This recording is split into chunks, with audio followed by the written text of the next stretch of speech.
Welcome to Teacher Tom Hanoi. This is a mock IELTS listening exam. Both the exam paper and the answer sheet are available to download in the video description below. You will hear a number of different recordings, and you will have to answer questions on what you hear. There will be time for you to read the instructions and questions, and you will have a chance to check your work.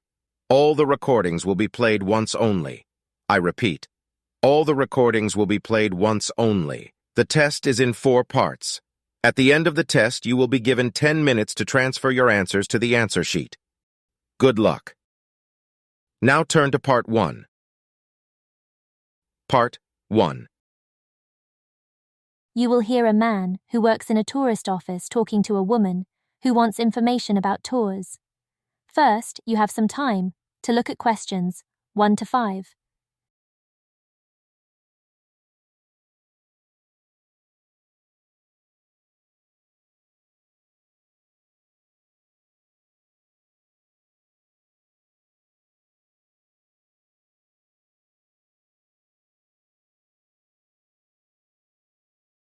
Now, listen carefully and answer questions 1 to 5.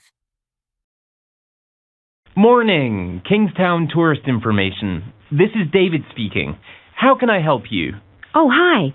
Look, I'm coming to Kingstown on holiday and wondered if you could give me some information about tours. Yes, of course. Is there anything particular you're interested in? Well, I heard there was a glowworm tour. Yes, indeed. It's $93 and lasts for 3 hours. And what are the main activities? Well, the first thing is traveling to the other side of the lake. You mean by boat? No, it's the little train that runs along the shore of the lake. It's very popular. Oh, my children will love that. And that's how you get round to the caves. This is where the glowworms live. So you spend some time exploring the caves and looking at the remarkable lights and patterns given off by the worms in the dark. That does sound interesting. And any other information? Oh, just one thing. How old are your children? 7 and 10. Why? No, that's okay. It's just that children must be 5 or older to go in the caves. Otherwise, they might get scared in the dark. But yours will be fine. Okay, well, that's one to think about. And what about Silver Fjord? That's so famous. We'd like to go there. Well, a day trip costs $220. And how do we travel down to the fjord? Fly? That's a lot more expensive, I'm afraid. On this tour, you go in a coach. It's about a 2-hour drive through fantastic scenery. Do we get a break? I think my children might get a bit bored. Yes, you stop at Easton. That's to take a walk, is it? Yes, there's a nice path by the river. You stop in Easton for half an hour, so there's plenty of time. That sounds nice. So then you get down to Silver Fjord, and you really spend most of the day going for a cruise on the fjord. It's spectacular mountain scenery, and you also cruise past a huge waterfall, which is another highlight of the day. Well, that does sound amazing. And should we bring our own food, or is lunch provided? No, lunch is included. It's a barbecue on the boat. And what about marine life? Yes, you'll definitely see seals. Dolphins? No, not in that part of the country. But if you're lucky, there will be whales as well. Oh, well, my kids would absolutely love that.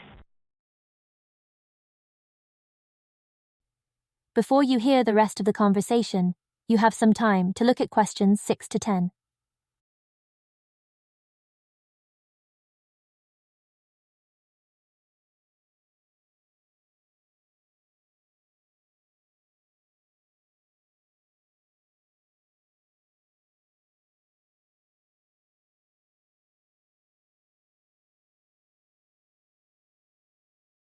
Now listen carefully and answer questions 6 to 10.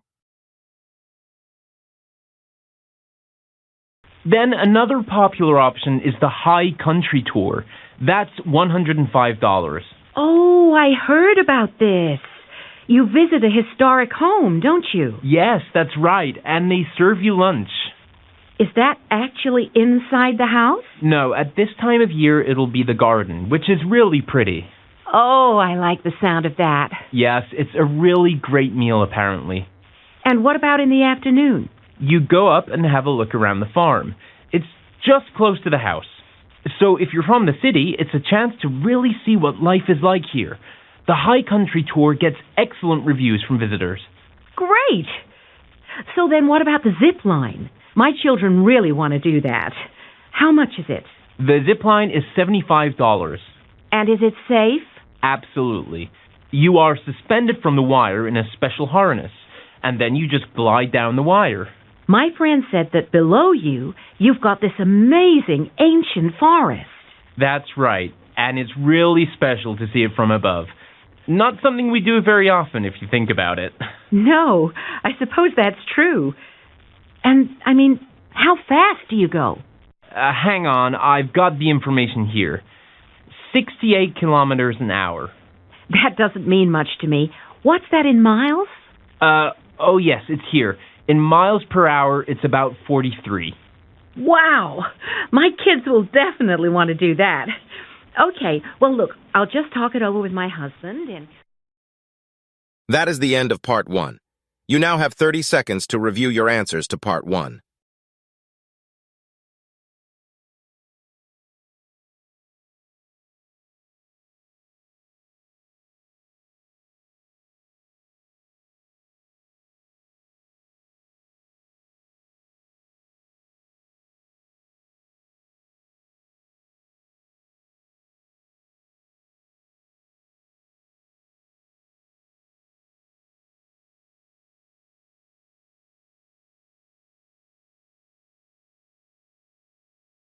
Now turn to Part 2.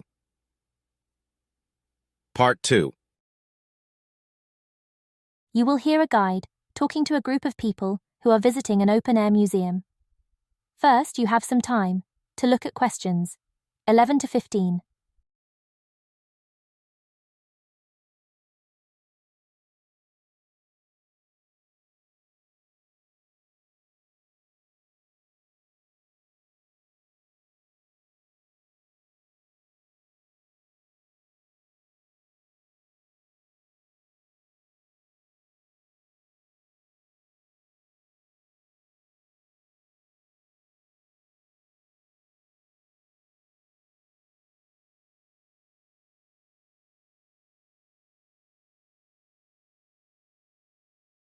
Now, listen carefully and answer questions 11 to 15. Well, good morning, everyone, and a warm welcome to the Wilford Living Museum. Before you look around, I'd like to tell you a bit about the history of Wilford and the purpose of the museum. Well, if we go back to the early 1800s, Wilford was very different to what you see today. At that time, the forests had already been cut down, but there were no large urban settlements here, just a few small villages. And this whole area was a place where local people kept animals or grew crops. Those were the only economic activities. But then, in 1830, something happened in Wilford that transformed the area. The discovery of rich deposits of coal and other minerals opened up many commercial possibilities. Mines were built so these deposits could be brought to the surface. Then a canal was constructed so that canal boats could transport the minerals to other regions. Finally, a railway was built through Wilford in the 1850s, creating many new opportunities. By the 1870s, Wilford had become an important manufacturing centre. A few factories successfully produced fabrics from cotton and wool. However, what Wilford was best known for was manufacturing all sorts of tools, machinery and other items out of iron and steel. The attempt to set up a pottery industry here, however, making items for the home out of clay, was never really a success. So for the next 100 years or so, Wilford was a thriving industrial region. However, by the 1970s, the old industries here were in decline. Much of the land at this site wasn't being used, So the local council decided to set up a living museum here. The idea was for visitors to be able to walk around and visit the sorts of factories, shops, homes and schools that were once found here. When the museum first opened in 1976, 2,000 visitors came on the first weekend alone. Since then, visitor numbers have just grown and grown. They now stand at 300,000 per year, and we anticipate further growth in the years to come. In fact, just recently, we welcomed our 9 millionth visitor, which was an exciting day for us. As well as our regular visitors, the museum has a number of other uses. We work closely with universities whose staff consult the range of documents and artifacts we hold here. As well as that, those making movies and television shows often come to the museum because it makes a great set for historical scenes. There's even a possibility in future we may open up the museum for weddings and other private events. Before you hear the rest of the conversation, you have some time to look at questions 16 to 20.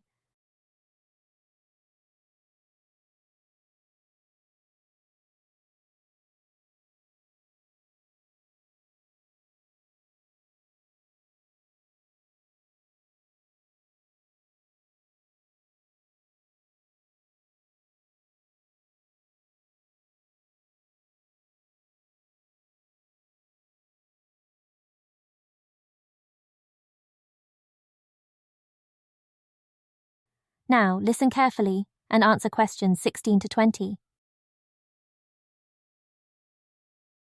Okay, so if you take out your maps, I'll just point out a few places you might like to visit. So right now, we're standing in the ticket office at the bottom of your maps.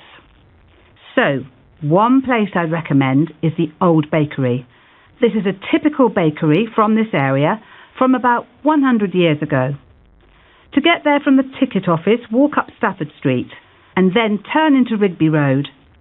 Walk down Rigby Road. There are a few interesting places along the way, and the Old Bakery is right next to the canal. Another interesting place is the doctor's surgery. This was moved here brick by brick and rebuilt on the museum site. Walk up Stafford Street until you reach the dock. You see the cafe. Walk past that and the doctor's surgery is just there. Cooper's Cottage is also fascinating. A worker's cottage from the 19th century. Walk up Stafford Street and take the first turning on the left. The road curves round to the west, then south as it climbs Jack's Hill. You'll pass a few little houses on the way up, and Cooper's Cottage is right on the summit of Jack's Hill. The stables are also great. This is where they kept all the horses. Again, walk up Stafford Street to the dock and turn right. Walk round the dock till you get to the canal. Then cross the bridge over the canal to reach the stables. Also, be sure to visit the old school. So, walk northeast up through the museum, and it's not too far. The old school is right on the corner of Stafford Street and Rigby Road. Now, one other thing that I need to mention. That is the end of Part 2. You now have 30 seconds to review your answers to Part 2.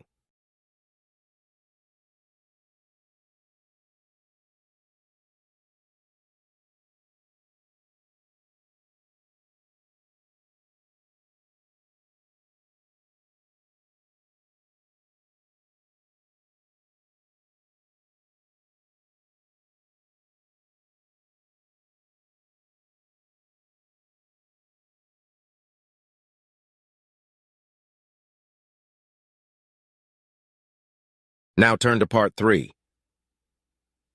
Part 3. You will hear two commerce students, Stella and Nathan, talking about the importance of market research in business. First, you have some time to look at questions 21 to 26.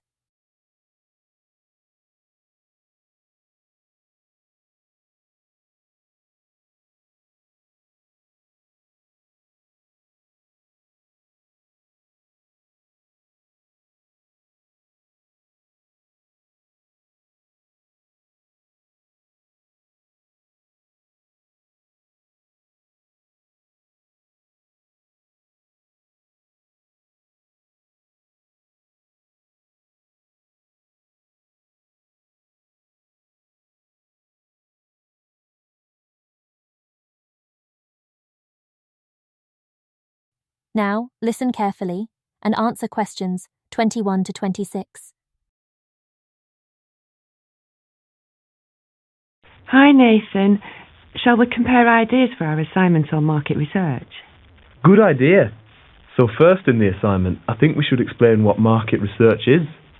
One definition I found was this: gathering information about consumers' needs and preferences. I like that. Nice and clear.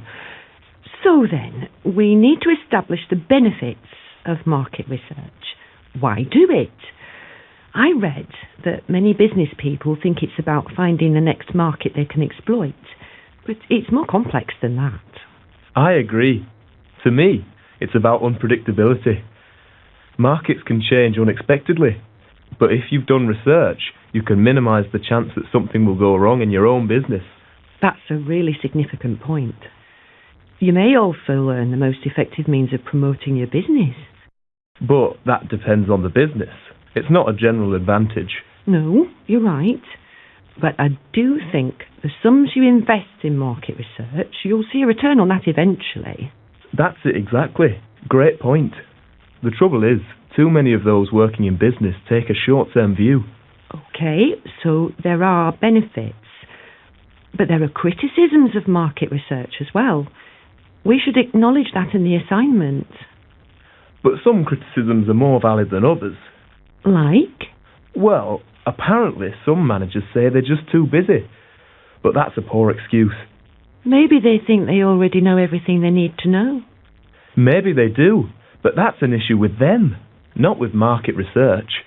Okay, fair enough. But I read an interesting study out of the USA showing that the results of a lot of market research are just unreliable. The supposed developments identified by the research never occur. Yes, that's a good point. Then another question is, can businesses actually see if market research is working? I mean, is it possible for a business to say categorically that increased profits resulted from market research? But that's a criticism of how businesses are structured, not research itself. Yeah, okay.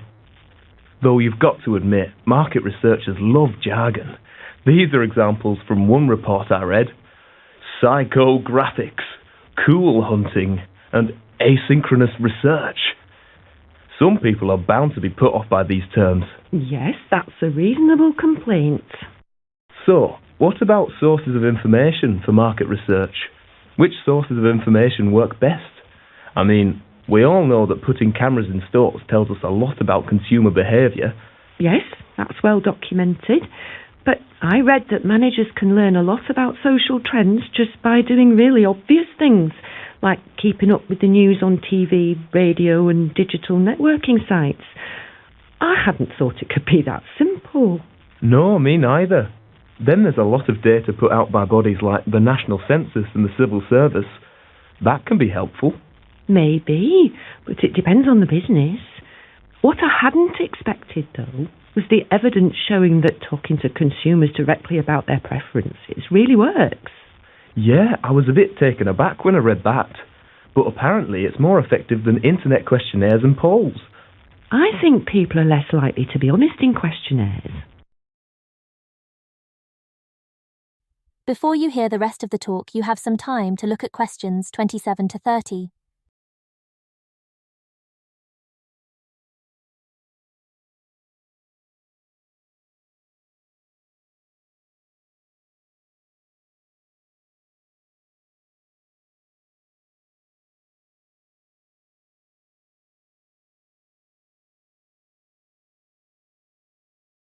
Now, listen carefully and answer questions 27 to 30. Alright, so, if a business wants to use its own resources for market research, what's the process? Good question. Let's think about a company that isn't using outside consultants, but doing it internally. Then I think the first step is staff education. You've got to get all employees committed to maximise the chances of success. Agreed. Then, you need to show staff examples of what they can do every day. You mean in their interactions with customers? Yes. What precisely should they ask customers in order to get valuable information? Show staff the sorts of things they can ask on a daily basis. Okay. And next, I was reading an article by the BQR group. Apparently, staff need to keep an account of what the customers are saying. You mean on computer or by hand? The format doesn't matter. But say every Friday they should add to the document, so they build up a picture of customer opinions, and the insights aren't lost. Good point. Right, next, I read about ways of motivating staff. Business Guard magazine had a report on the importance of maintaining motivation. So, what?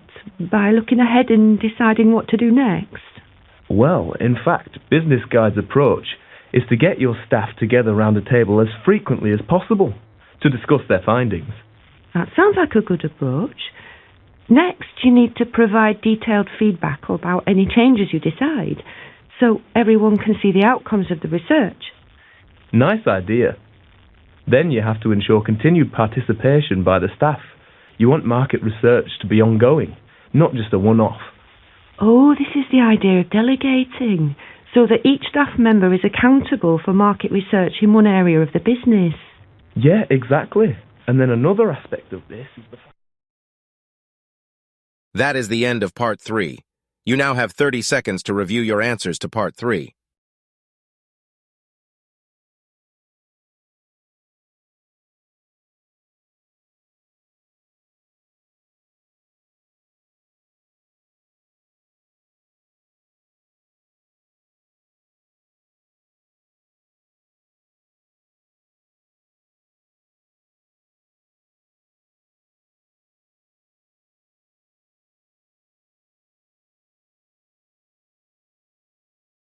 Now turn to Part 4.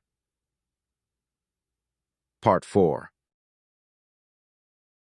You will hear a biology student talking about water and how much people need to drink each day. First, you have some time to look at questions 31 to 35.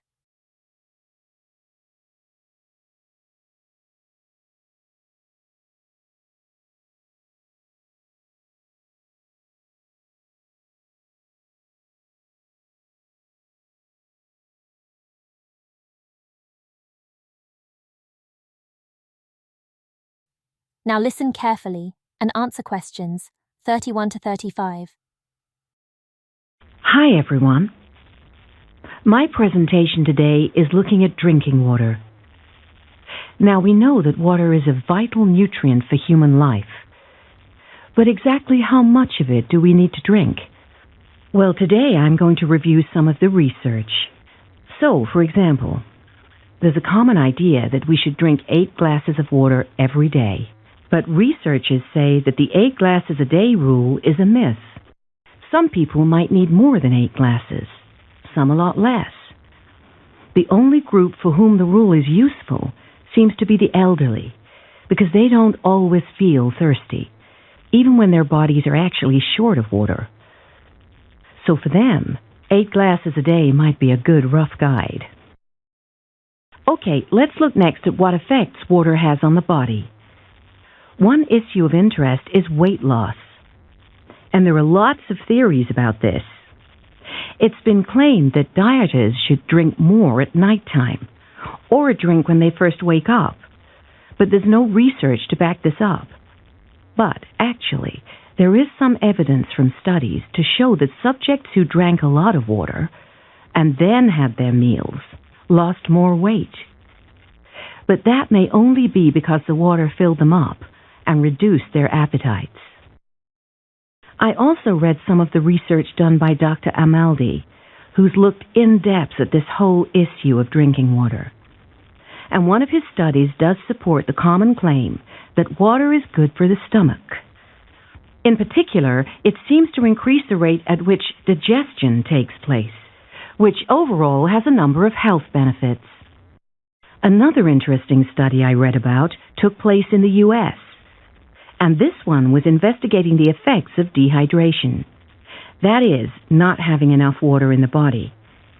And what the U.S. study indicated was that when a subject was low on water, their body's ability to regulate its own temperature was compromised, compared to a properly hydrated subject.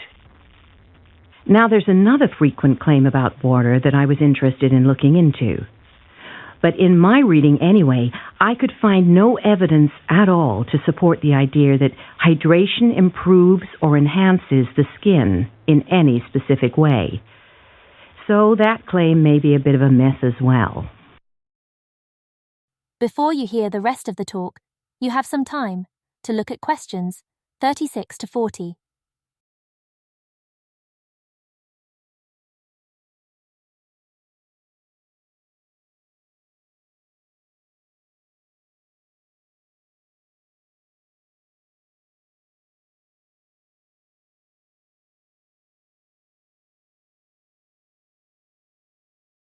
Now, listen carefully and answer questions 36 to 40. Another interesting aspect of this concerns the brain. And I read about a couple of research studies investigating how water intake may affect brain function. In the first study, the research subjects were female, and the less hydrated group were affected more frequently by headaches compared to those who drank more water. In the second study, the research subjects were all male, and this time a lack of water in the body was associated with a number of findings. In particular, the subjects in this group reported increased feelings of anxiety when dehydrated. So, in summary, we can see that, yes, there are some health benefits from drinking plenty of water, but in many of these studies, the benefit was quite small. And it's probably true that in general, on the internet and so on, the benefits of drinking lots of water are overstated. But what about the opposite? Can you drink too much water? Well, it's possible, but it's not a common problem. Actually, the human body kind of prevents us drinking too much. Australian researchers discovered that when subjects were fully hydrated, they actually found swallowing problematic. Their bodies just wouldn't allow it so easily. So that's an interesting finding. It is true that people do occasionally become sick from drinking too much water, although it is rare. So there are recorded instances of illness among athletes who have been encouraged to drink a lot, for example. According to doctors, people who have drunk too much water too quickly have become what's called hyponatremic. Basically, this means that the makeup of their blood has changed, and it now contains such a high proportion of salt that they suffer an adverse effect. But it's very rare for this sort of hyponatremia to be a dangerous condition. So, based on the reading I've done, the best advice is to trust your body. Drink water when you're thirsty, but you probably don't need to drink more often than that. That is the end of Part 4.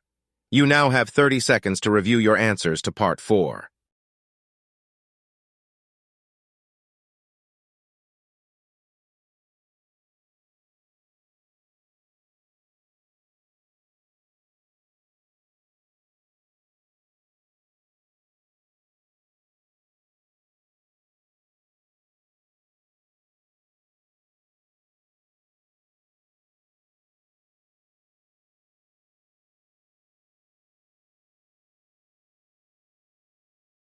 That is the end of the mock IELTS listening exam.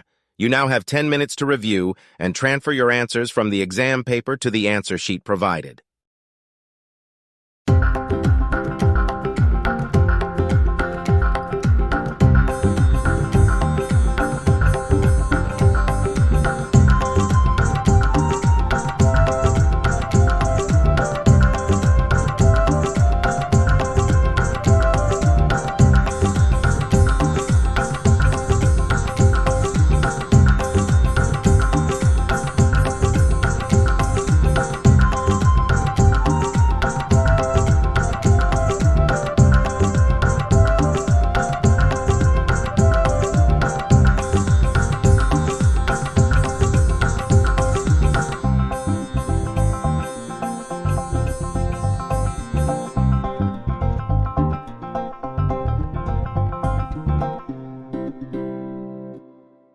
Thank you for your attention.